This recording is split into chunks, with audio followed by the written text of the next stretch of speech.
संघर्ष टाइम्स, समस्या जनतेची, साथ आमची. स्वर्गवासी अजितदादा पवार यांच्या जयंतीनिमित्त वृक्षारोपण व रुग्णांना फळांचे वाटप.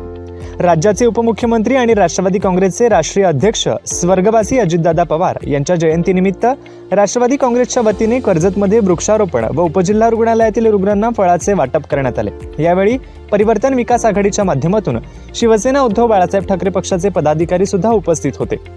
राष्ट्रवादी काँग्रेसच्या वतीने स्वर्गवासी अजितदादा पवार यांच्या जयंतीनिमित्त राष्ट्रवादी काँग्रेसच्या कर्जतमधील जनसंपर्क कार्यालयात स्वर्गवासी अजितदादा पवार यांना श्रद्धांजली वाहून अभिवादन करण्यात आले. या प्रसंगी रायगड जिल्हा परिषद माजी बांधकाम सभापती पुंडलिक पाटील यांनी स्वर्गवासी अजितदादा पवार यांच्या आठवणी सांगून त्यांच्या जाण्याने महाराष्ट्राचे नुकसान झाले आहे, ते आपल्यात नाहीत असे अजूनही वाटत नाही असे यावेळी त्यांनी सांगितले.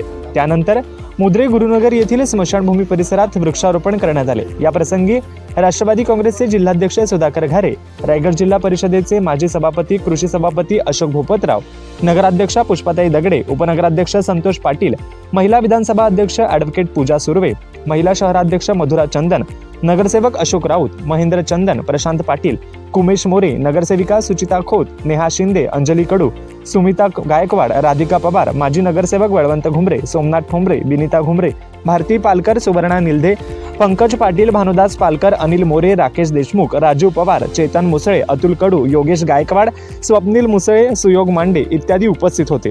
उपजिल्हा रुग्णालयातील रुग्णांना फळाचे वाटप करण्यात आले. या प्रसंगी सभापती नमिताताई घारे, माजी सभापती एकनाथ धुळे, जिल्हा परिषद सदस्य उषा ठोंबरे, केतन बेलोसे, रवींद्र घारे, शेखर बैलमारे, संभाजी तवळे आदी मान्यवर उपस्थित होते.